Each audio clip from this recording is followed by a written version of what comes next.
Welcome to An Audible.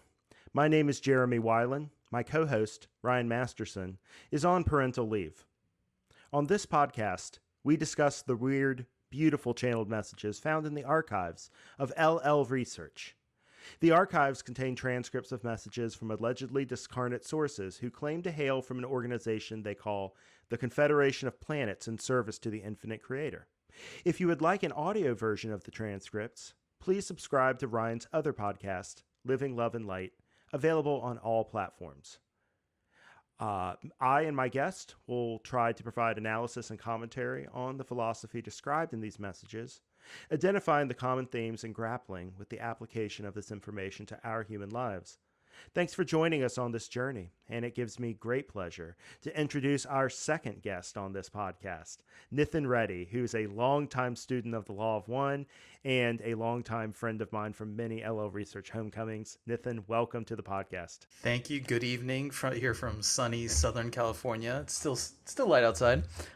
Jeremy, thank you for having me here today. I'm really looking forward to discussing curiosity and spirituality with you here on the cast. Yeah. No, this is a topic that I have been looking forward to having a discussion about for some time, because as I got back on my spiritual path a couple of years ago, one of the people who I read who most inspired me was Pema Chodron, who I've talked about a lot on this podcast. And she places a lot of emphasis on curiosity. And I realized that when my interest was piqued in my spiritual path again, it wasn't because I felt that I should do it or that I had to do it, but that there was something special, something different that had changed in my life and in my outlook on the project of my life. Something that intrigued me, that pulled me out, instead of saying you either have to do this or you're bad, or you have to do that and you're good, or whatever. And that was a brand new element of my seeking that I really hadn't experienced in quite some time. And it made me hungry. And I was meditating. I was inquiring into the nature of myself and looking at my relationships, not because they were things that a discipline was telling me to do, but because I wanted to do these things. I wanted to see how they worked. I wanted to see the energetic charge of them and feel them, have them be real for me. And that sense of curiosity has been driving me ever since. It ebbs and flows, right? And so I'm really interested in talking to another longtime seeker who sees the same value in curiosity and who wants to talk about it from their point of view. So where would you start in talking about your journey? I mean, maybe you can give us an introduction on kind of like what your path has been like, and maybe weave in there, like, how curiosity plays a role. Yeah, absolutely. So I love how you kind of started this off, because, talking about often on the spiritual path for many of us, including me, you start off with shoulds, and a lot of that is deprogramming, I think, from how society and culture has raised us into thinking how we get things done, right? But also this feeling of you need to, or you have to, right? And at least when you said that, for me, that resonated with the idea of, that I needed to, or I had to do it in order to achieve something else. And for me, that was healing, right? I wanted to, and when I say healing, I'm just using that very generically. And I'm big on definitions of words, and I'll, talk about what I mean by curiosity. But in terms of healing, I just basically mean becoming less distorted, right? Especially with things that bother you, make you upset, whatever it is. In my case, like I think in many people's path, depression for years, things of that nature. But then it does change into curiosity. Now, what do we mean by curiosity? I always start with the lay definition, because sometimes spiritual definitions, or the way concepts are talked about in spirituality, are different than the everyday dictionary definition, right? But when I actually looked it up, an Oxford dictionary here, curiosity, a strong desire to know or learn something. When I was thinking of that is actually a pretty good definition for how I would think of it in terms of the spiritual path as well. This idea that a strong desire to learn something, right? And I think you're going to bring in a quote where it talks about that. So I definitely agree with kind of the progression that you talked about was also true for me. And it's it's interesting in terms of my path in general. I started looking into this, started becoming spiritual, I guess, 10 years ago. Um, Probably found some other stuff maybe right before finding the Law of One, right around the 9.5 year mark. Um, Law of One is a big influence on my life. I definitely enjoy other LL research, channelings as well. A lot, Hatan. I haven't read as much Quo as I want to, but I'm definitely interested in Quo. Maybe about 5 years ago, spirituality changed from maybe like a sideshow, a department of my life, to like the main act, so to speak. Yeah. That being said, it's not like I've even though a part of me has contemplated, just quitting everything and just doing the cliched, the hermit in the forest. I still have a job and all that, but it's definitely like at the forefront, daily practice, all of that. Just seeing everything through that lens. But yeah, and there's also been other influences, especially in the past few years. Dao De Ching, Alan Watts, but definitely LL research has probably been the biggest influence in my journey. And from the way of defining curiosity is really a strong desire to learn something. Absolutely, I think it's, in my experience, it's super important for my journey. But also just looking at the channeling material, there's a lot of reference to mystery and desire to learn, and I'm sure we're going to get into that more.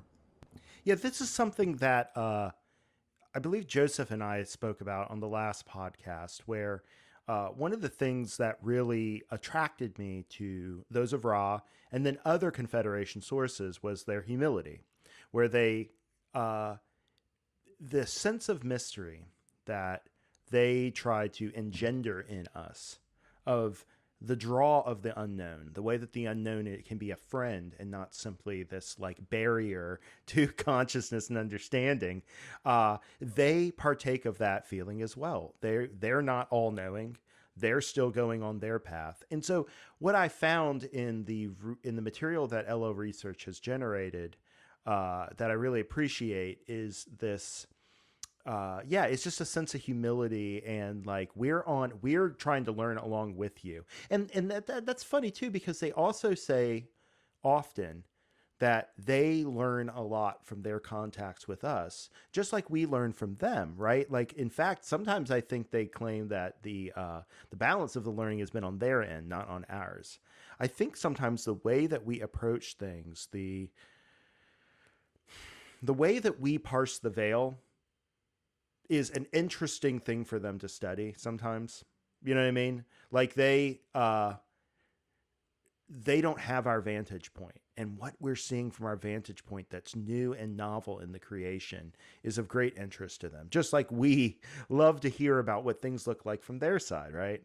So I agree that there's for those who want to explore, who want to be part of an adventure and making their lives into an adventure of discovery and exploration, that partakes of that curiosity. I really think the material that Carla and Jim and Don have generated is just, there's nothing better in my book. Absolutely. I think it's interesting that a lot of the words you just use, exploration, that was actually a word that was I was thinking, often I feel like, for me, when I use the word to learn something, I often associate with learn something but as a stepping stone, right? But for me, that's just my personal interpretation. I'm not saying you can definitely learn something just because you enjoy learning things.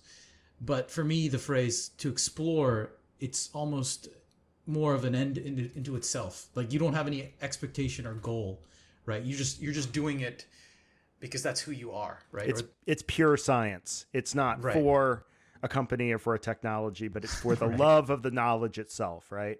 Exactly. There's a quote that actually sums this up a little bit, and if you don't mind, I'll go ahead and read it. I think it'll set the stage for what we're talking about. It's February 6, 2000. And Quo says, "Many things have been projected by entities within your third density and in many other densities concerning the nature of the one infinite creator. And many are the commands of various religions concerning behavior towards the one infinite Creator. But in truth, it was not that the Creator wished to be loved, but rather that it wished to know itself. Curiosity, then, the desire to know more, is built into the one infinite Creator's nature.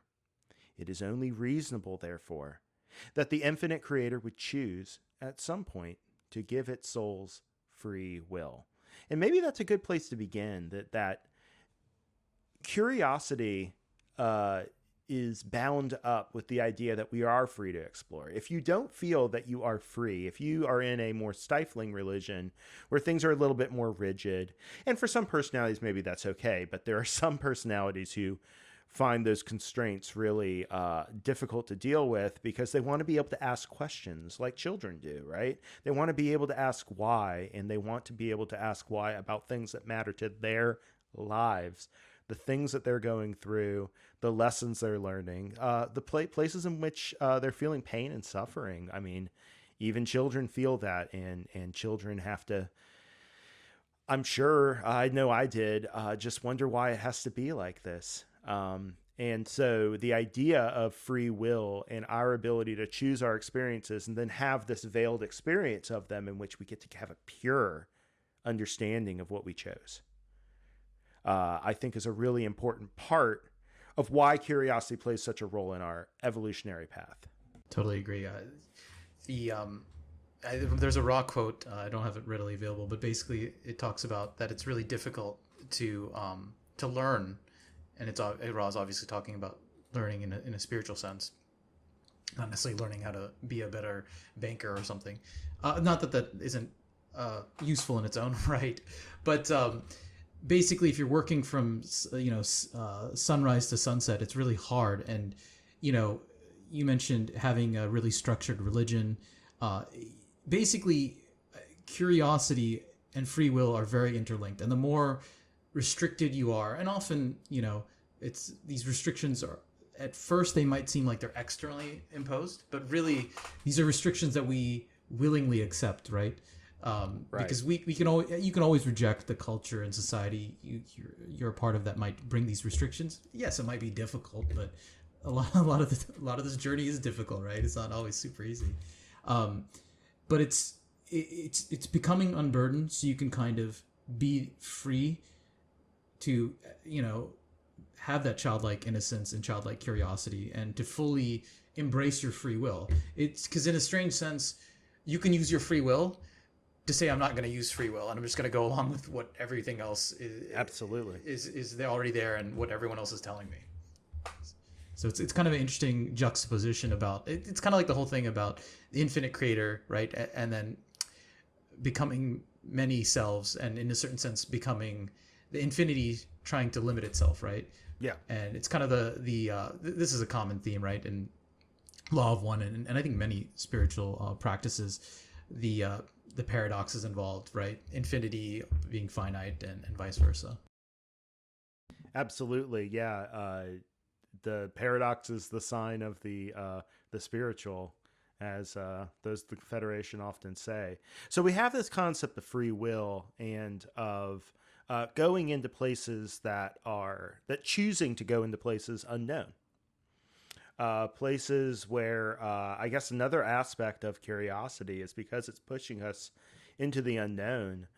Sometimes it might not always be comfortable, and I wonder because those of Ra and those of the Confederation tend to place very little importance on comfort per se, right? The things that catalyze, the things that goad us to seek and to push past things, when we don't have that inborn curiosity, is usually like some sort of discomfort, some sort of thing that gets us up off our ass and gets moving.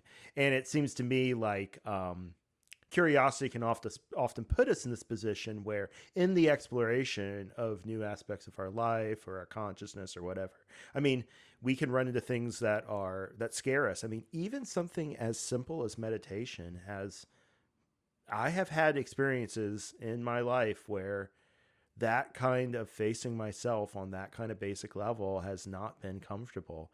And So there is one virtue of curiosity, I suppose I should say, is that it does push us to past our limits willingly, right? Like we have the stuff, and that I guess I'm not sure how much it matters that we're willing consciously, right? Because we choose all of our experience for the most part.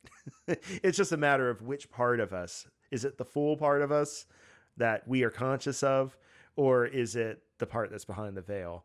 And so I think although catalysis is very important in showing us our true reflection, showing us our deeper selves, it strikes me that the creation is not simply a furnace in which we just burn off the parts of ourselves that are transient and that aren't supposed to go forward. Like, there's also a place for us to be creative. It's not just, in other words, it's not just the creation acting upon us to transform us. We also play a role in that transformation. When I think about our role in that, our creative role as co-creator, I think of curiosity chiefly, because it is that wonder, that sense of wonder with which you approach your spiritual path that gives it all of its like ferment and energy, right? It's the thing that keeps pulling you out there instead of the thing that pushes you out there, right? Like catalyst kind of pushes you into the spotlight, but the curiosity it's inborn in us wants us to go out on that stage and be in the spotlight. And you need both, right? You need the thing that pushes you over the line, but you also need that hunger to go over the line.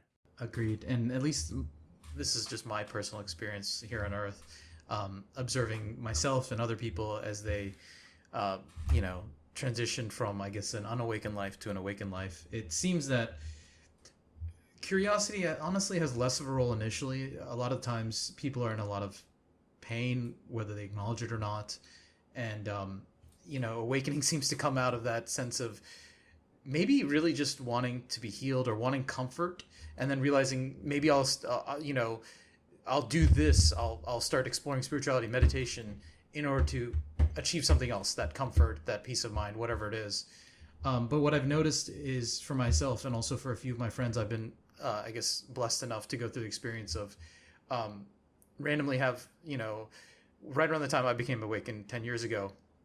And I think Ra mentions this, that when you learn something, there's an innate desire when you just learn, especially when you just learn it, to try to just express it or teach it, hopefully not too authoritatively, because you don't want to, infringe on other people's journey. But so I was just sharing what I was going through to one of my office buddies, drinking buddy. And I guess he was just ready, because he went from like an atheist to like believing in doing meditation on his own. And I don't even think I talked to him about the law of one right away. I just talked about what I experienced in meditation, and how, it's one thing to use the mind, but it's another thing. I think in meditation you tap into other forms of perception, because I almost describe it that when people say like, do you believe in the creator God? For me, it's not even really a belief. It's like saying, do you believe you're alive? It's like, I experience that I'm alive. It's a direct experience, right? And so doing these things like meditation, you directly experience it. And what I've noticed is, so initially maybe you need that push, or in my life and in what I've observed in other people, sometimes they need that push.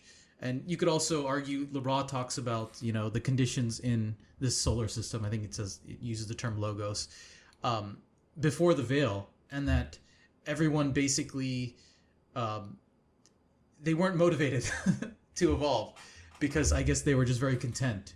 And, they could see that everything was the creator, but they weren't really motivated to, it seemed like they weren't that motivated to explore, so maybe initially it can be helpful. I'm not saying in every single case you need some discontent, you need some discomfort, but it seems like it can be helpful to have maybe a little bit of a pain, a little bit of push to get you into it. But I've definitely noticed, as you talked about, that now my main motivation is just there's a momentum that builds up, right? And I think Ra talks about there's a quote on the first cornerstone is choosing love in the moment, and then every single other instance it builds upon that. Right. And literally, like, I have situations where I'm like, wow, And because I guess I've trained myself, or just I naturally think this way now. Now that I've resolved most of my issues with being self-conscious and stuff like that, things that everyone I think goes through growing up in this society. Now I'm like, oh, here's a situation. It's almost like I can clearly see I can respond with love, or I can respond with like the neutral, societally acceptable option, right? And it just like, and then it just, it's not even, it's almost like I know I'm going to respond with love, but it's like in the back of my mind I see the choice there, and it's just very interesting, because sometimes there'll be choices where it's not so clear, and I'm like, you know what, I'm just going to go on a limb and do something crazy, seemingly crazy, usually for me, where I'm still, I guess, fighting the momentum of choosing love is when it comes to work, right? So if you're in a work environment that is very like, you got to put in tons of hours, high stress, I think it's a little bit harder to always bring that momentum of choosing love, right? So, I've had instances where, I've had to be like, look, I could put in more hours to get this done, or I can have compassion for myself and be like, dude, I already worked like 12 hours today. Normally maybe the boss might be unhappy if I put in 3 more hours, but given all that's happened and given whatever, I'm actually going to, even though a part of me resists, I'm going to choose love. And for anyone who's listening, this is not a recent job, so it's not my current job, right? It's like, however uncomfortable this feels, because we're so trained in society that one of the best things to be is a productive worker, right? Right. And it's even harder for people who have chosen professions where you help others. So it's not just productivity. You're the social worker, you're helping indigent clients. It's like putting in more time, in a certain sense, actually might help someone. But the way I view it is choosing the overall picture of love is understanding that you need to recharge. And if you're burnt out, you're actually going to be helping less people down the line. And in my previous position, when I was kind of managing, I tried to teach people that you're in this for the long haul. You don't want to burn yourself out, man. So absolutely. But bottom line is, approaching those situations from a sense of curiosity of like, this has worked so well in the past when I felt it needed to. I'm just going to be, experiment and see what's going to happen, right? When I do it now. And I think that's very much comes from a place of the desire to learn and to see what happens. Yeah. To be honest with you, I think that is a very advanced approach to phenomenal reality, of using the illusion, as our good friend Axl Rose says, to learn and to study and probe the creator in a way, right? Like it's one thing to be offered a choice, and based on your lessons and your understanding and your distortions, you make a choice that either reflects, your greater choice of polarity or not. And you learn both ways, right? But purposely doing the George Costanza thing, right? Of like, I'm going to do the exact opposite of what I think is right, and it's going to work out for me, right? Because it's the opposite of what I think. That's not quite what you're saying, but it kind of reminds me of that. It's like Pima Chodron has a line that's like, when things aren't working out, and you feel lost, and the number one thing you want to do is do anything different, right? Like, don't just keep doing the same thing that's making you feel dead and making you feel muted in your life, but try something else. Like, use your life as if it's something that like is an instrument for you to paint with, and you can try different things. And like, there are very few decisions in our lives that really, really make that much of a difference, even in the outward flow of our lives. And like, if there are big ones that we want to avoid experimenting on, we have plenty of little ones, right? We have Absolutely. plenty. The opportunities that I have, that I try to experiment on, are mostly in the car driving, because you have these little vignettes, right, of like interactions with these randos, where like I don't know about other people, but I find myself immediately attributing personality, like qualities to complete strangers who I have no idea who they are, but because of the way they drive, I make some inferences, right? And then it becomes about my issue with that type of person. I'm Right. not in the moment, right? I'm working through some. And so, like, the ability to, like, recognize that and be like, okay, is that really what I want to do? Not going to lie, fam. Sometimes I want to get messy as hell, right? And I want to, like, have that drama. And it's in some ways it's more honest to just admit that you're going to be messy sometimes, and that sometimes it's just going to come out sideways, right? Absolutely. So that right, so that you can learn how to trust yourself. You can learn that when you say that's not what I want to do, that reflects what you really do want. You know, and that's another aspect of curiosity that intrigues me, is the way that it's connected to desire.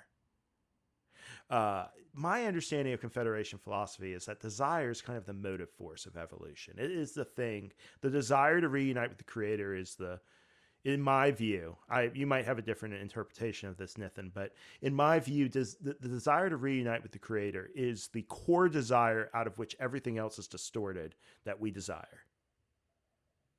Is that how you look at it? Yes and no. I think in terms of if I can call it a little bit fuzzy, I would agree with what you're saying. For me personally, the word desire is a little bit too mentally oriented, mind oriented. Now, you know, Quo uses desire, Raw uses desire, but I don't think they did a deep dive into talking about what that meant by desire. You know, there's discussion in Confederation philosophy about evolution is really this inevitable spiraling upward of light, and for me, I see it more of it's just part of our being.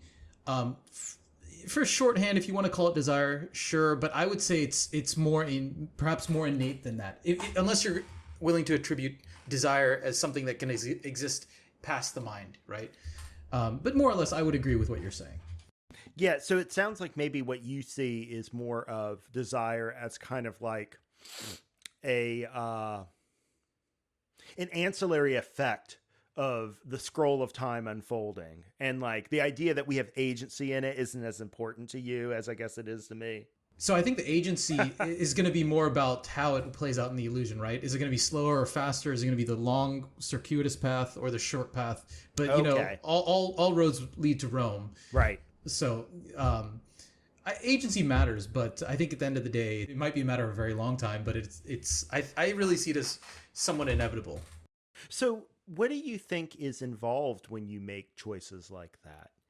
If it's not desire, and maybe it is, but it's just not only desire, you know, think about the example that you had given earlier. Like, what's motivating your thinking there? You know, curiosity, we know the idea to try something new, maybe, but like, what other things are involved in like making a spiritual decision? Let's say, because that's what we're talking about. We're talking about we have the focus. We know that we're doing something that has spiritual import, and therefore we want to act from principle, not react, right? Yeah, and you know, speaking of reactions, before I answer this question, I just wanted to mention something about your car example. At least at my level of understanding, right? And you talk about this in CAS, that we can only describe and explain and offer our perspective from our given current level of understanding. So in my given current level of understanding, it's still it can be very difficult in the moment to outwardly do the right thing, quote unquote, right? Whatever. I mean, hopefully it's over minor stuff like road rage or something, right? Right. But for me, and this is why I think Raw emphasizes the daily practice of, I think they talk about meditation, contemplation, or quiet prayer, right? Is that because I've had a situation where I was back early in my spiritual path. I was operating on shoulds. I noticed the reaction in me. I'm getting pissed off, but I didn't have the tools in the moment to actually accept and diffuse the anger in a very evolved way. I only knew how to suppress it. And yeah, if you're gonna bash the guy's head in, suppress that shit, all right? But you know, saying a few harsh words to a stranger or not saying them, you know, if you're doing it on, bottom line is, depending on how harsh the words are, if you're going to cause a guy to commit suicide. But bottom line is, if you're, you know, expressing outwardly the reaction or not expressing a reaction, I think is significantly less important than doing your daily work after the fact and getting to the root organic cause of the distortion later that day or maybe in a few days, and then meditating on it and getting to the point when that situation arises next time, you naturally just don't feel angry because you've understood it in a different way, right? And I've done that repeatedly. And I think we all have to a certain extent. That's the beauty of daily practice is you go from shoulds, I shouldn't be getting angry, I shouldn't be getting upset, to, all right, I'm upset, I'm angry, let me just not say something super hurtful right now, but I am giving space to my anger, and I'm going to revisit and try to get to the origins of this, because I always say that I know everything is internal. And then I try to organically find the distortion within me and heal it. And then next time the situation comes up, usually this is true for most small to medium lessons. The big lessons, they'll take a few iterations of this. I'm in the situation, and I don't get upset at them. So one big one that recently I've had to deal with is dealing with people who are incompetent, which is also dealing with people who have mental health, because it's somewhat interrelated. And I just realized I had expectations that people who seemed like they are, rational or didn't have severe mental health problems, they can still present like that, but they might have, basically I had expectations as to their level of self-awareness, right? So it took many iterations of meditation, but I got to a point where now when someone is acting obviously irrational, despite, claiming to be rational, I understand it a different way. But anyway, so going back to what you were saying earlier about, remind me again before I got lost on this side point. Man, I don't know. I was thinking about what I was going to say next. No, you see, but I think what we were talking about was not suppressing actions per se, but like doing the raw thing, the thing that Ra talks about, which is the spontaneous response to the situation, and doing your daily work so that you can trust your spontaneous response more. That's what I was hearing you say. Right, absolutely. And I think that's very important because it is in our spontaneous response to things that we actually learn the most about, where we actually are, what we actually feel like, and what we actually desire, and where hangups actually are. And then I think you are 100% right.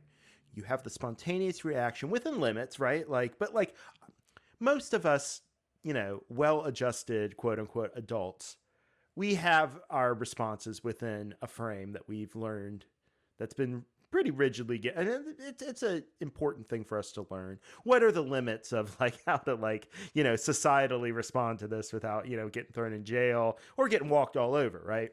Absolutely. And that's important too. You can't absolutely be a pushover. And you take this back to meditation and you balance it, right? Mm-hmm. I believe that the balancing exercise is one of the keys to what it does, is because it's a lot like cognitive behavioral therapy in a lot of ways. There's a lot of corollaries, but you're decoupling the emotional charge that you feel from the proximate cause. So you can deal with the emotion on its own terms instead of running a story and having that story generating the emotion in your memory, right? Or recalling the emotion through your memory, putting it into a narrative that then has all of this thought form pollution, right? I'm using a fancy word, but you're running this story that you're making all these associations. You're putting all this energy into this frame of reference that you're going to carry with you after this. And all so that you can just experience the emotion on slightly more your own terms than if you just experienced it naked, right? Experience the emotion as emotion. And that's, I think, how we get, over time, we learn what these more pure constituent vibrations in these muddy, complex emotions that we experience are, and we can get to the purified emotions where we don't have to keep going through the same catalyst because we've heard the tone, we felt it, it resonated deep within us, right? Absolutely. And so I think what we were briefly discussing earlier, or what you were leading up to, and this conversation ties into it, is Quo talks about how expectation is kind of interrelated with curiosity, or opposite ends to a certain extent. Absolutely. And I think that's very spot on, because basically when you're curious, you're trying to learn something new, right? That's very different than having an expectation where, you know, and a lot of times when you have an expectation, and we honestly, like, expectation is ever present. Like that example I gave earlier of when you're interacting with someone who might have mental health issues, or might not be good at something, you know, probably because in a certain sense, you don't like those things about yourself, that maybe you're not good at something, or maybe you have had a mental health issue in the past, and that you know, obviously I was very motivated to work upon myself, but then I have that expectation for others, right? I'm like, why can't you be more self-aware? I'm showing you how to, and it's fine if you don't want to learn, but because, you know, everyone has a personal journey. But when I'm at work, I'm like, dude, you're not handling some basic mental health issues, right? It can be very frustrating, and you have that expectation of, like, your life is just gonna be better. You know, you won't have these problems that you're going through with doing this work. But, you know, it's expectation seems to run counter to curiosity, because nowadays when there's a catalytic situation, right, or anytime there's a catalytic situation, sometimes you can come into that situation going, damn it, why didn't what I wanted to happen, what I expected to happen, why didn't that happen? Why did we have to have this catalyst, right? But now I think when you've achieved some level of momentum, and you see that there's a method to the madness of how catalyst works, I'm almost like curious. I'm like, oh, okay, this is interesting. So because sometimes the catalyst, it'll be obvious what inside me is getting upset, but other times I'll see catalysts and it'll be like, wow, so that job, I'm just making this up, but that job where I accepted, you know, this, literally the second day they had layoffs and I got laid off. Like, I don't take that personally, so I wouldn't even get upset over that catalyst, but I'd see it almost from a curious perspective. You know, as to, well, like, what's kind of the next story? What's the next chapter in life, right? And approaching catalyst from just a very childlike innocence, I would say. Yeah, like an openness. You're not looking for something, and so your perception is not narrowing it down to what you're willing to accept. You're sort of wide-eyed, and you're like willing to accept whatever it is. That openness, I think, has a lot to do with setting the tone for your learning, right? How much of this you're going to take into the heart of self. There's I think you saw the quote that I put in the notes about expectation. Would it be a good time to just go ahead and read that? Absolutely. Stop dancing, stop beating around the bush here. All right. So this is quote May 3rd, 1998. The eventual goal of those who wish to be and to move from that flowing beingness is to gradually replace expectation with curiosity. The ways of the mind and of expectations and so forth involve energies which seem to grasp and hold and stop the flow of rhythm and attempt to control that rhythm. Frequently, it seems that such manipulation works, and usually entities can convince themselves that they are in control. However, in the spiritual sense, the only control is in how to surrender the small self and the small will. How to surrender the small will and the small self to an infinite one whose wish for all is to give and to receive love. Each time, then, that you find yourself having imaginary conversations, moving into circles of concern and worry, and in general finding oneself knocking up against the corners of life, find ways to stop the momentum of that relationship with what is. Stop and remember that you are a child of the Creator, a child of eternity, and a child of love itself. You need do nothing but welcome the rhythmic and rightful destiny that awaits. And we are not saying that there is one fate for each entity, for it is our understanding that each has free will, and that each must of her own free will choose service to others or service to self. Rather, it is a question of whether you wish to go a straight route or a roundabout route. If there is control attempted in a working pattern, that will change the pattern. The more faith that one is able to express in the moment to moment rhythm, the more gently one may meet the unfolding of your particular story, and the shorter will be that moment of centering the self within that identity of being. Yeah, I pulled that out of a very interesting Quo session, May 3rd, 98. But I noticed that it brings in the concept of control. And that also, just like expectation, seems like the complete opposite of curiosity. Absolutely. And this is why I love LL Research Channel material and in general is, so I had not been exposed to this quote that I remember, but literally two sentences from what you just read go to exactly the realizations I've had in the past 2-3 years. And I'll just read those two sentences. Stop and remember that you are a child of the Creator, a child of eternity, and a child of love itself. You need do nothing but welcome the rhythmic and rightful destiny that awaits. Honestly, that's how I really see catalysts nowadays. The bigger catalysts, the life-changing events catalysts, the ones where you're like, fuck, this, normally you'd be like, fuck, this just sucks. I don't even, like, obviously stuff still pisses me off, but usually it's more of the mid-level stuff now. Because if something's just so overwhelming, I just see it through those eyes. And it's not like, I should, or, so then this is an important thing, right? To arrive at these realizations organically. Like, it wasn't that I was exposed to these concepts in other places. I mean, I was exposed to these concepts 10 years ago, but the way I got to where I am today wasn't by just repeating in my mind, oh, there's, it all makes sense. That didn't really do it for me. The way I got here was twofold. One, and Raw talks about that, many channels talk about this, right? Ko talks about this. Undistorting myself, specifically by using the energy ray concepts and going through the red, orange, and yellow. That was key. And the way I view it and the way I describe it to others who are unfamiliar with this is, I think everyone's had days when you're sleep deprived, or maybe not sleep deprived, but super stressed out.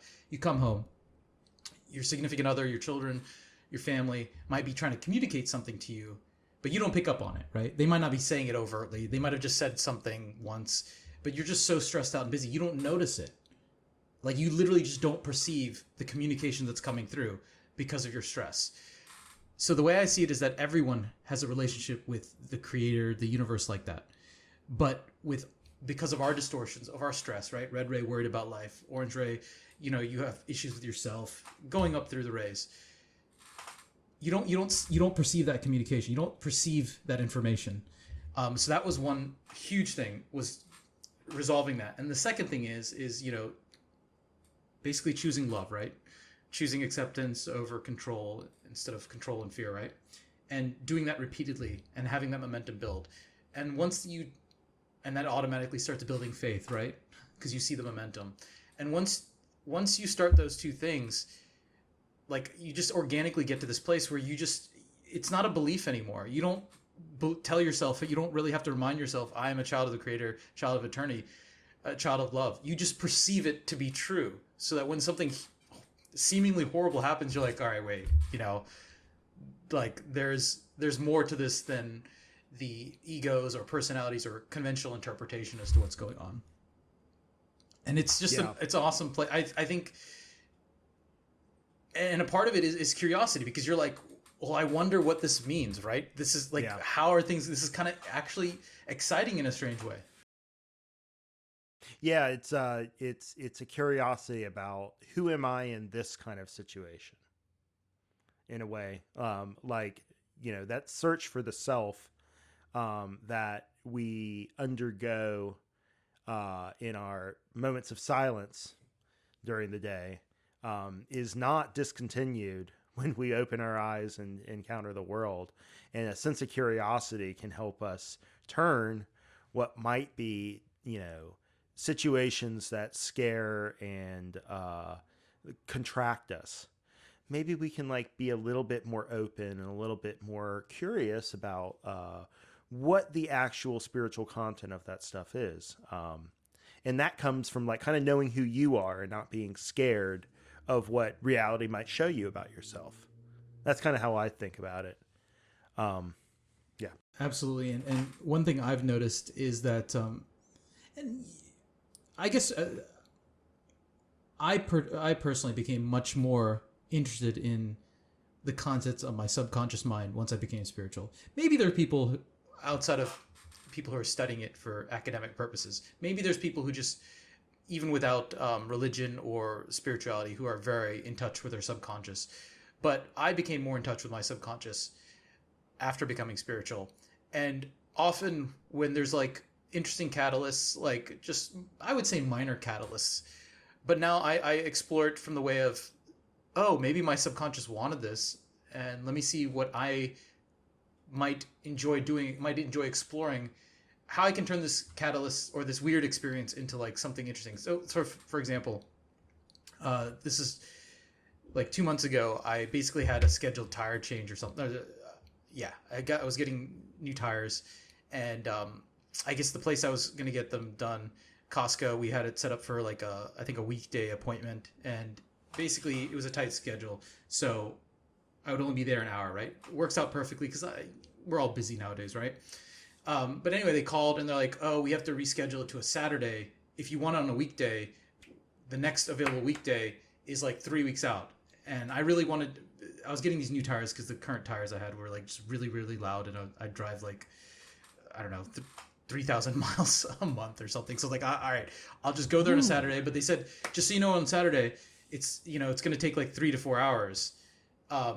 And so I'm like, oh, that's so annoying. I guess what I'm going to have to do Uber or something. So anyway, I end up going to Costco, and I notice, it's a beautiful day outside, and it's only 3 miles away from where I live. And I'm like, all right, I could sit here and kill 3 to 4 hours doing nothing. I like walking. And I'm like, well, I was just like, why does this annoying thing have to happen? And I was like, you know what? I like walking. It's a beautiful day. Why not just go walk outside, right? And so I actually walked 3 miles back to my apartment and then came back. And so I normally don't like walking on city streets because, you have to cross streets and, wait for the crosswalk. It's just a bunch of bullshit. I just rather, if I'm going to walk or do hiking, just actually use a path, right? Yeah. But what actually happened was just the way the roads were. So literally for like basically 3 miles one direction, there's basically only like 5 major crosswalks. So I was like, oh, this is awesome. Like I could do this walk every day. And that's actually one of my walks that I do. I have like an urban walk that I do probably 3 or 4 times a week. And maybe this is me reading too much into it, but the point is, regardless or not whether this is something important or an option to happen, this is kind of the outlook I take on all of catalysts. I'm like, okay, well, maybe this is a nudge to explore this other thing that's related to this catalyst, making this into a positive. And I'm so thankful, by the way, that actually happened, because now I'm getting out there and walking more. I'm really enjoying the walk. So it's like, wow, that thing that I was kind of really, really annoyed at, that I'd have to waste 4 hours, it actually became like an insanely positive thing, So just kind of exploring all the collateral consequences of a piece of catalyst from a curious perspective. Yeah, and it's like it's like an alchemy of like turning things that might be negative through your perception, like changing that and just making lemons out of, or making lemonade out of lemons. Yeah, no, that kind of self-awareness, to be able to catch one's reaction to some sort of undesired event, is really interesting to me. It seems like in my opinion, it seems like a very advanced thing to do, because when I can tell you that when I go to the mechanic or I have to go get my tires changed or something like that, I want to be in and out. And I'm not thinking, I don't expect any kind of lesson there. I guess it's the thing. It's like, well, this is just my tire BS that I do, right? Like I have to go do that every 2 or 3 years or something. And I'm not expecting it. Whereas it sounds like you have disciplined yourself to expect to find these openings to lessons and openings to opportunities. Am I hearing that right? Is there something, there's something special you're doing there? Yeah. So this is an interesting concept, and it is related to curiosity. So there's absolute, I at least believe, and I think Raw touches on this, and you can let me know if Quo touches on this, that some things are just truly random. Now, Ra also says that everything is catalyst. Literally every single perception is catalyst. Like, just the sensation of you breathing is catalyst. Like everything is catalyst, right? Yeah, but there's such a thing as random catalyst, is what you're saying. Right. But I've noticed that even random catalysts you can use for transformative purposes. It's harder, and you don't want to be, sometimes you can't transform everything in a way you want, but I found it very, very fruitful. Like I've literally had situations where I later determined it was purely random catalyst. Like 5 months after the catalyst occurred, I realized it's purely random. But at the time the catalyst occurred, I explored it through the lens of maybe there's method to the madness, right? That there's either an internal lesson or something to explore. A very curious desire to learn based approach, right? And I actually was able to better myself from it, like evolve, undistort myself. Even though later on, I came to realize that it was not really necessarily. It didn't come about due to my distortion. I just ended up using it to clear distortion. It's just really weird to think of it that way, but I've really been doing that more and more. Well, if we think of catalyst as primarily the offerings of the subconscious mind to the conscious for consideration, right? Like what makes catalyst catalytic is our subconscious response to it, right? Something about it that, like, I mean, do you agree with that? Is that generally how you would define catalyst? Yeah, I would agree. Yeah, because it's like, it's something that kind of like, the very nature of it is that it catches us off guard. The very nature of it is that it pushes a button or something. And the subconscious is kind of, they have the master plan on what pushes our buttons, what actually throws us off our center, right? And so it's kind of like a way that the subconscious offers us opportunities. So in that sense that the subconscious is selecting what of this full-fledged 360-degree experience your perspective is going to actually chew on, your perspective is actually going to participate in that sense, it's almost like there is no such thing as random catalysts, because it's all filtering through the subconscious. It's all being picked out for what it wants you to see, and you just have to kind of balance it and deal with it. But from the point, I guess when we say random catalyst, what we mean is like something coming out of left field in our lives, right? Like we have our lessons, we have our issues that we're working on, we have our jobs, we have our families, we have whatever. And then something comes out of nowhere that doesn't seem connected to the pattern and the cadence of our life, right? Is that kind of what you mean by random catalysts? I just want to like dial it in a little bit. That's definitely part of it. What I've also noticed is that, there'll be catalysts that seems directly related to a distortion, but then there's catalyst that doesn't seem related to a distortion. Like, for example... Yes, like, I see what you mean. So here's an example. So a few years ago, a lot of people develop allergies in their late 30s. My parents both developed allergies in their late 30s. So I started having weird allergies in my late 30s. They weren't like end of the world. I could just literally take like, a kid's tablet of over-the-counter allergy meds and I'd be fine. But I was just like really annoyed. I'm like, dude, where is this coming from? And if you go to doctors, and to be fair, I didn't pay like thousands and thousands of doctors, but the few, I think 2 doctors I talked to, they're like, oh, these things happen, whatever. Just you'll be fine. Just part of aging. So I started food journaling, and nothing came up within a year. So I started to explore, and throughout this process, started to explore this allergy from like all the chakra perspectives. And I went through all the chakras, all of the energy centers, right? And, I was like, how can I perfect and I focus more on the 3 lower ones. How can I perfect the red ray more, orange ray, yellow ray? Because there's discussion that allergies can stem from them. Ra also does say that just being a wanderer here can cause allergies. But anyway, so, and honestly, my life, who I was because of that process became qualitatively better. Like I realized that yes, I'm an introvert, but there's actually a certain minimum level of social interaction that I really enjoy having. The pandemic also helped me realize that as well. So I started, going out to parties more, things of that nature. And I'm my life is more joyful because of that, right? Fast forward to after 3 years of food journaling, where I've already learned those lessons, and the allergies still did not go away. It took me 3 years of food journaling to realize, like, there's this weird combination of foods that the allergy will show up like 2 days after I ingest it. So it was really hard to figure out.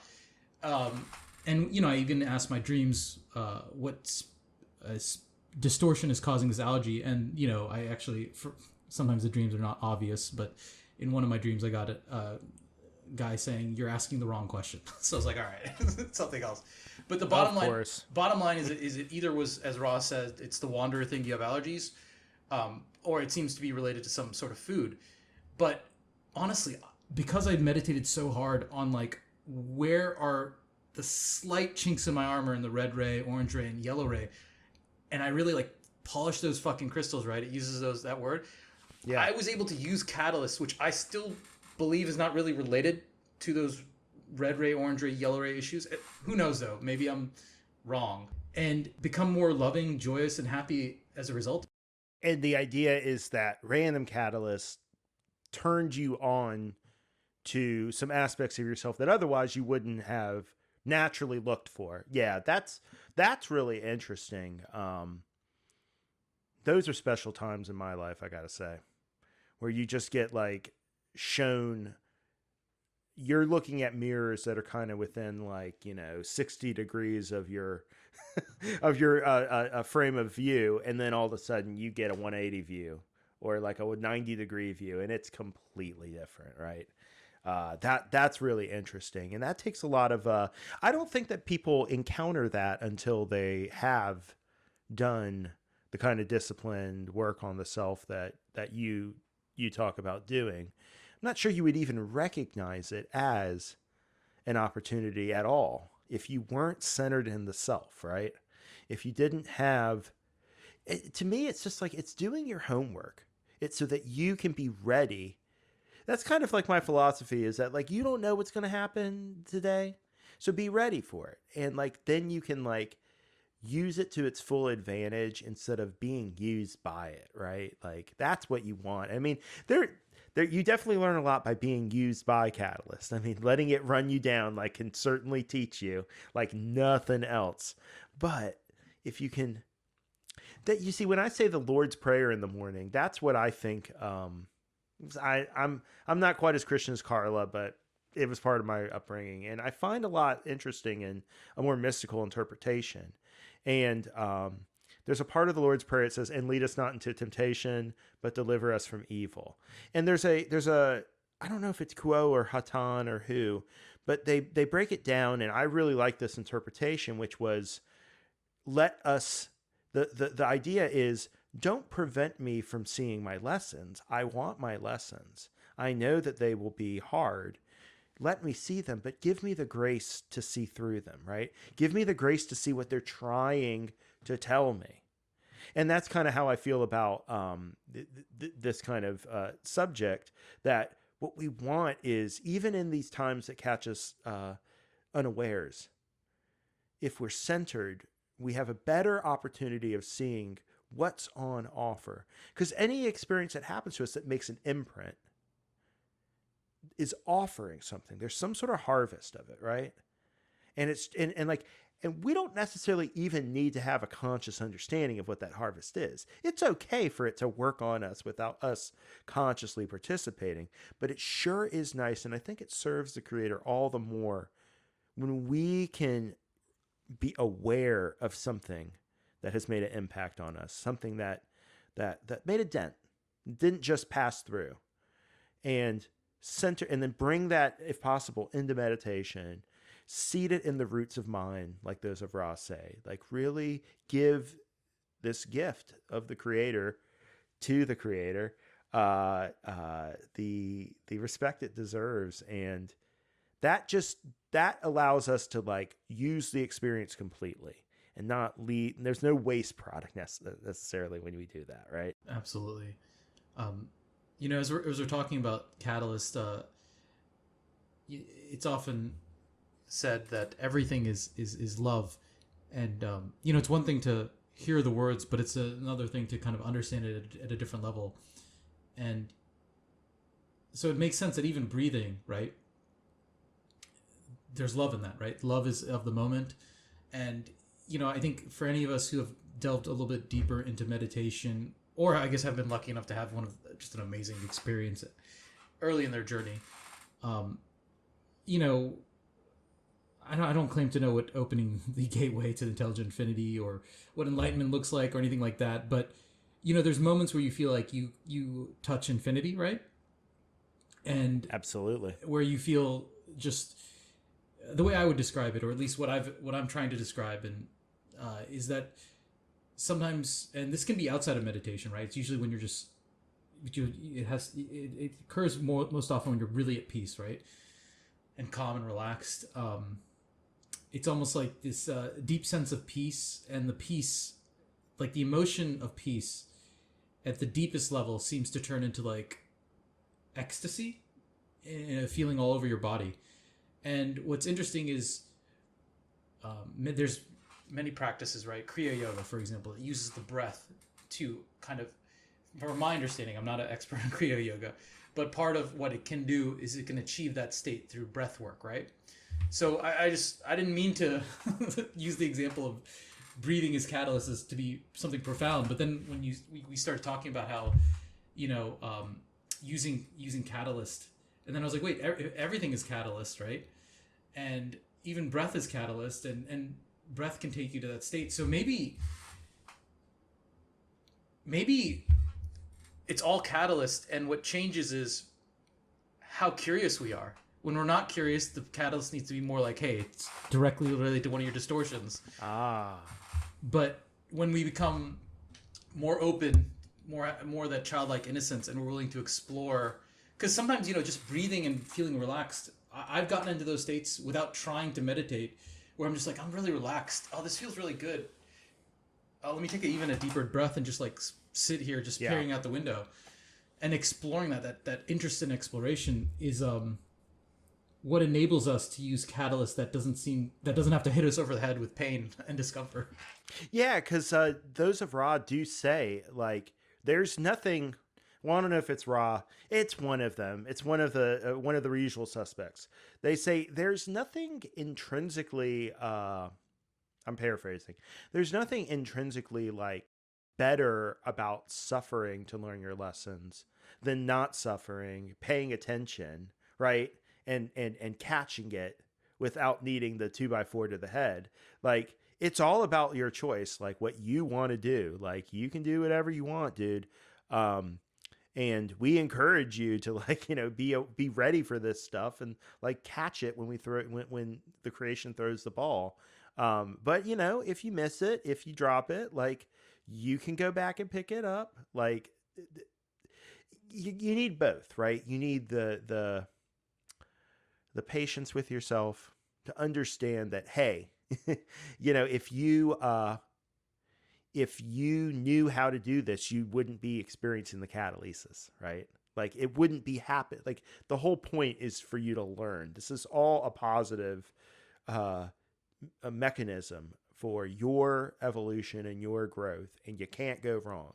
But at the same time, to be able to stretch yourself a little bit. I mean, that's kind of like that's kind of the whole point in a way for me with phenomenal reality in a human life, is that, like, yeah, everything's pretty much okay for the most part, except in like really, really extreme situations. Everything kind of like flows along in the way that it flows along.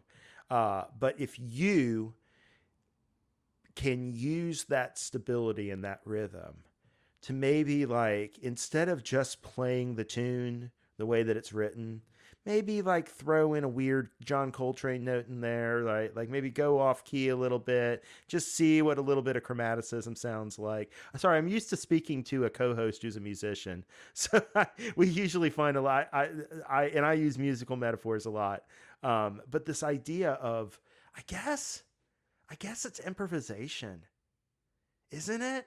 Like making a work of art out of your life rather than it just being this kind of thing that like pulls you along by its own momentum, right? Like you're setting the momentum. Because I thought it was interesting that you were talking about momentum a lot at the beginning, and then that first quote that I read mentioned, or the second one mentioned momentum as well as a function of curiosity.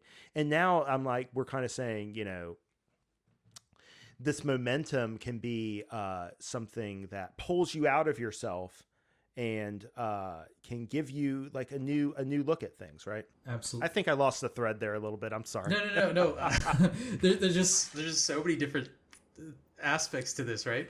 Which thread to pull, right? Yeah. I am not a musician, but probably I would describe when I'm outside of meditation, then the perception I have of the creator would be this background music that's ever present.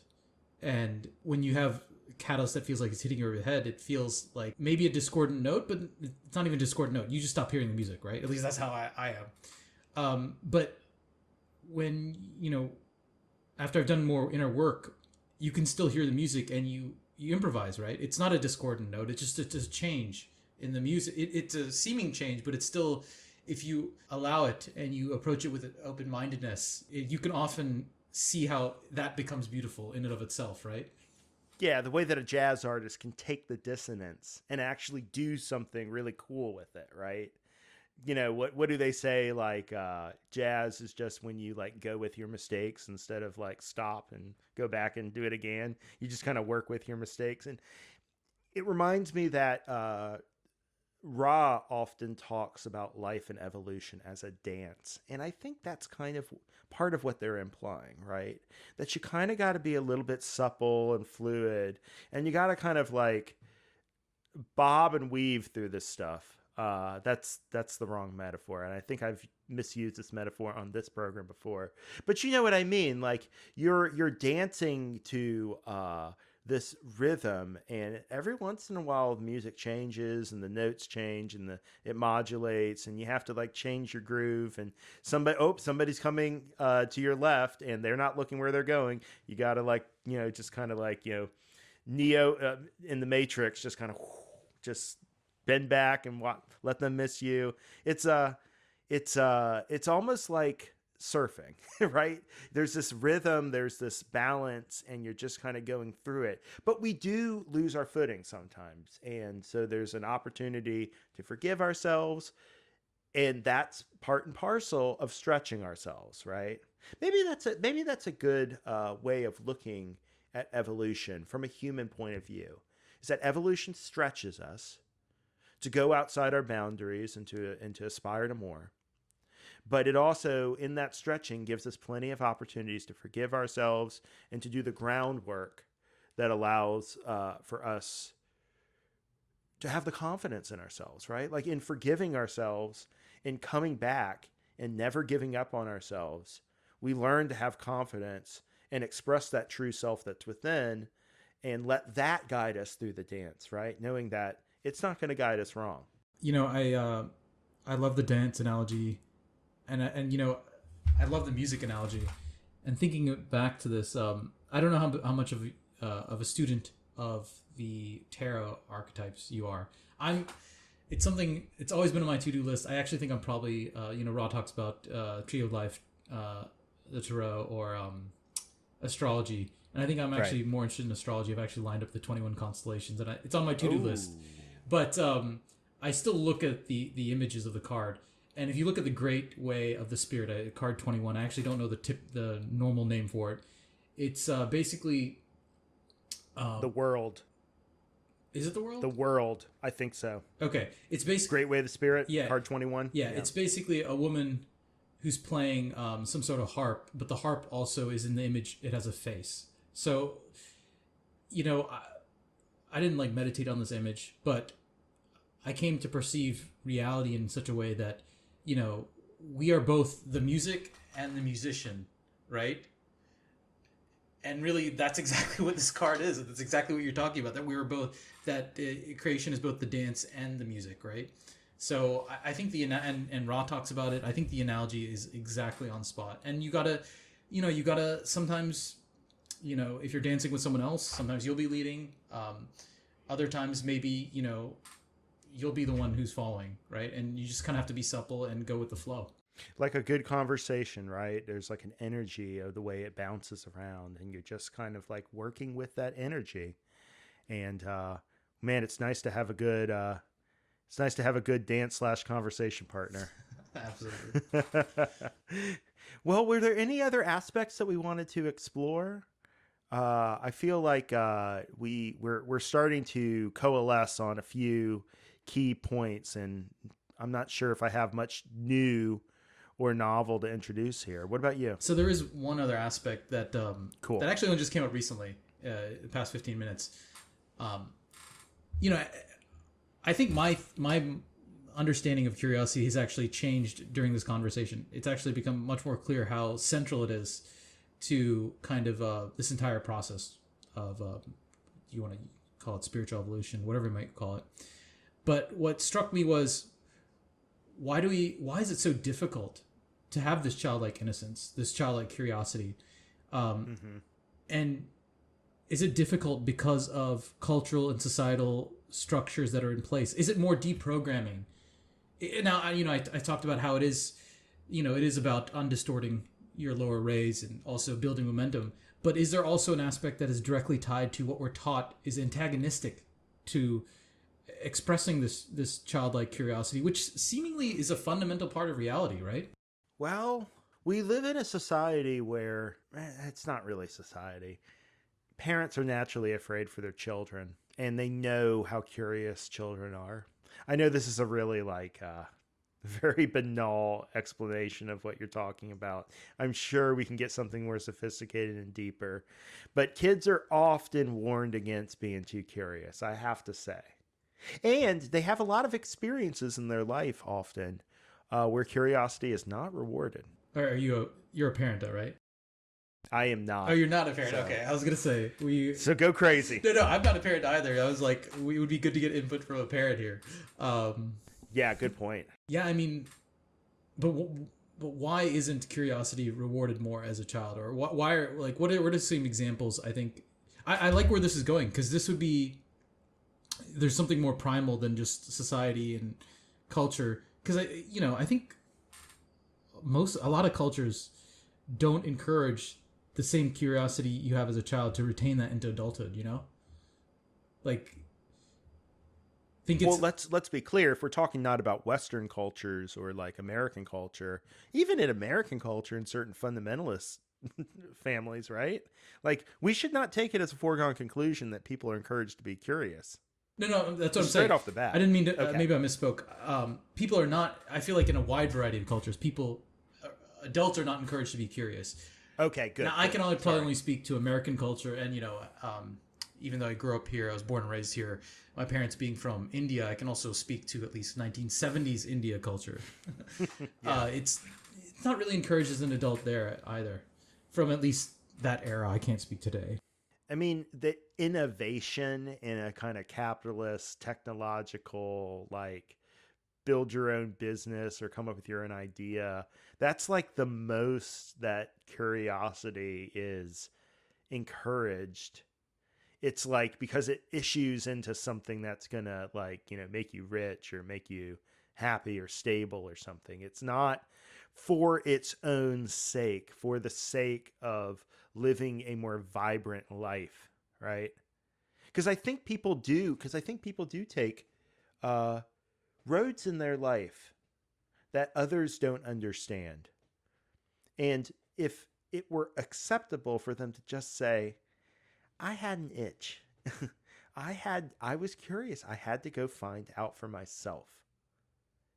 I think a lot of people would understand that, even if they didn't agree with it.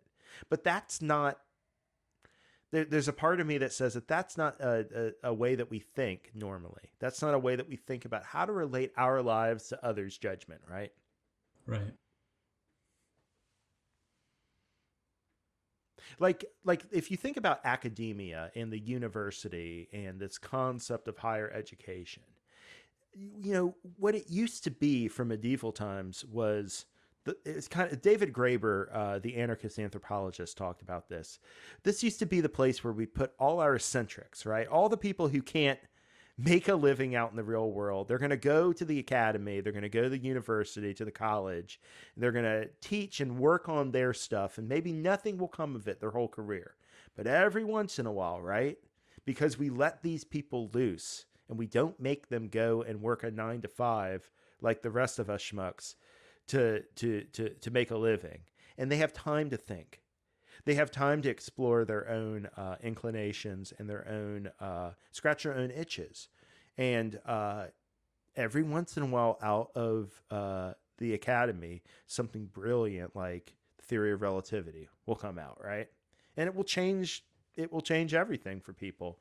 But you need to have that space in order to be curious. And I wonder if a lot of people don't have the space to do that. If you are working 3 jobs and trying to raise a family, when do you have time to be curious? No, and I think it goes back to the leisure thing that you were talking about, that Ross said, that there's a certain point in our spiritual evolution.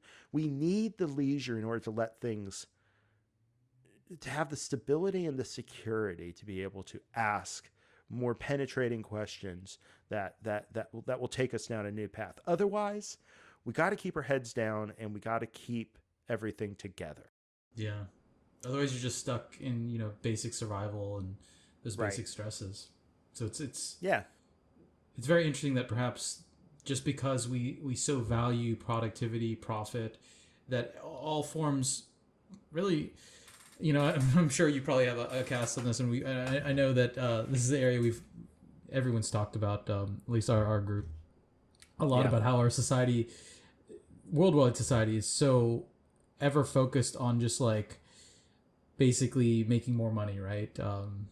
Being more productive. And when you have everything kind of focused in on that, things that don't directly contribute to that, such as perhaps the individual's spiritual self-realization or evolution, is not going to be useful or something to be encouraged. And if curiosity is not directly related to making profit, except in those narrow fields, it makes sense that it's not encouraged. And what's also interesting is that a lot of jobs are, you're working for someone, right? They're very hierarchical, and they often don't promote independent thinking. A lot of them don't. And the reason I say this is, having a little bit of background in management, there's so many management articles that are like, you should promote independent thinking. You should promote devil's advocacy in your organization from people underneath you. You should promote healthy disagreements, right? Radical candor, because it's seemingly so hard to actually have that in an organization, right? Because your boss just wants you to do this and everything else is a waste of time, Yeah, I mean, imagine your arm telling you, no, we should rethink that, brain. Right? Like from the point of view of the brain, right? That's a huge problem. And that's how hierarchy works, well, a fixed hierarchy. My theory is that service to others hierarchy. There's a hierarchy, but who's at what position changes, right? Depending on the situation, because we all trust each other. We're not competing. So sometimes you take the lead, sometimes I take the lead at the top of the pyramid. Whereas in the service to self hierarchy, everybody's fighting to keep their position, right? To fix their position. That's their power. So the idea that curiosity would be useful in this command and control environment, that's clearly, it's rewarded, but only when it works out. They love curiosity when it happens to work out on their behalf. They don't like curiosity for its own sake, and therefore you don't have the same freedom to failure that you do to succeed. Right. That's the problem. And it not only has to work out, but it has to work out in such a way that does not undermine the authority position. Because it might work out great, but if it makes the person in charge look bad, it's not going to be good for you. Yeah, they're not going to be able to take credit for your work unless that work suited them the way that they wanted, right? Like that's how all the credit rises to the top, just like Ross said about negative hierarchies. So one kind of final thing is we're closing the conversation down. How much of a role has curiosity played in the creation of what you're doing here today? Not just the podcast, but the other selves working group and things of that nature. You are You've given me a real treat, because I think this is exactly the spirit in which we've been doing this project.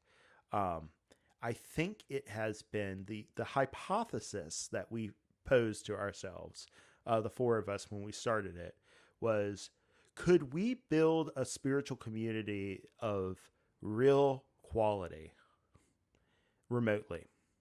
Instead of us all moving in at some like city and, into like some house and becoming yet another cult, could we just find ways to leverage, video chats and podcasts and chat rooms and stuff like that, and get close enough, and then maybe supplement with some meetings once or twice a year.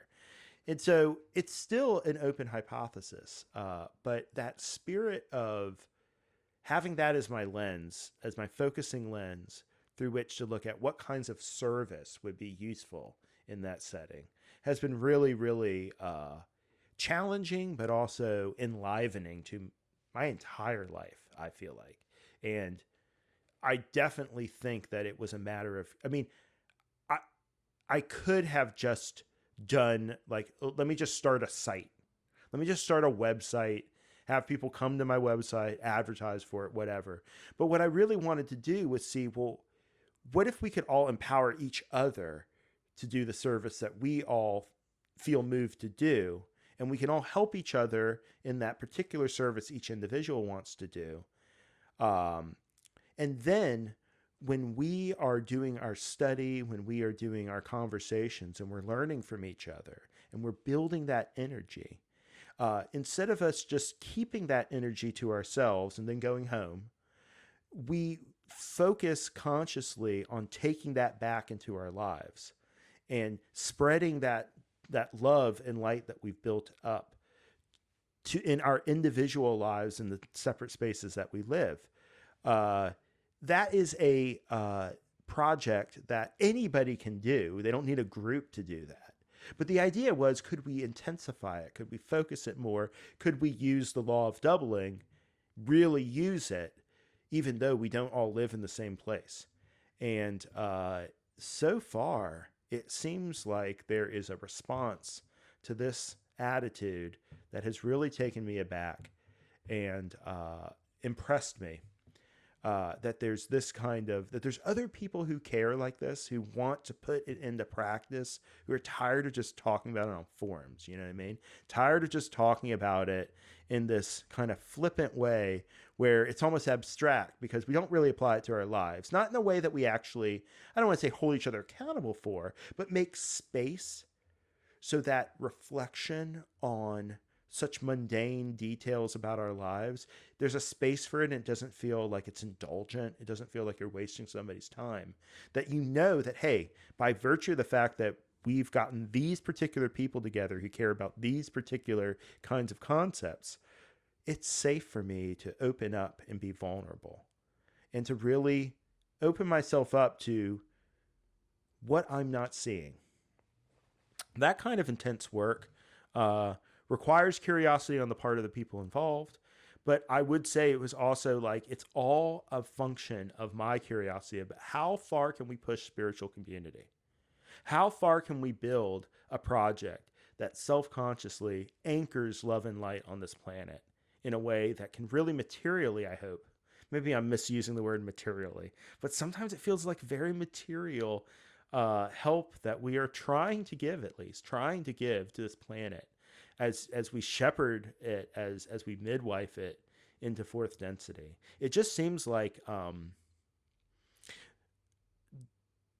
the time was right for people who had been putting this message into practice in their individual lives to come together, and not just once a year, right? Not just once a year we fly into Louisville, but doing it on a regular basis, checking in with each other, making sure that we can reflect accurately the creator in each of us to each other on a regular basis, so that this becomes, for everybody who is involved, the way that it's become for me, and it sounds like it's become for you, where spirituality isn't a sideshow. It's the main event. The job is the sideshow, right? Like the other things, like for me, the band is the sideshow, and like the working group in a lot of ways is also a sideshow, because it's not about the specific form that we chose. It's about the thing that we're getting after to do it. And if there's a better way to do community, I'm completely open to it, right? Like, I'm all for what allows us to bring that. Honestly, like, hearing you talk about how you use principles of curiosity to propel your catalyst in your life, and to give you more choices than you might otherwise have, more opportunities to respond to things rather than react. That is exactly the kind of thing that I'm looking for. That kind of these ideas about how to approach things differently. Now I'm just kind of like rambling on, but you can tell that this is.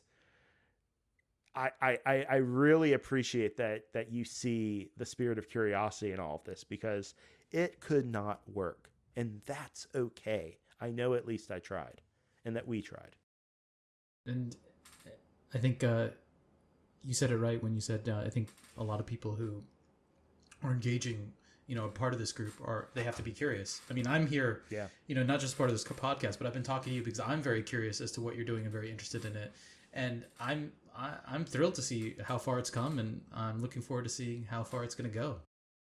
It blows my mind, and I am so happy that you are with me, because the conversations that we've had at like LL events and stuff like that, I just feel like you are a true fellow traveler, and I've learned so much from you in this discussion, just like every other discussion.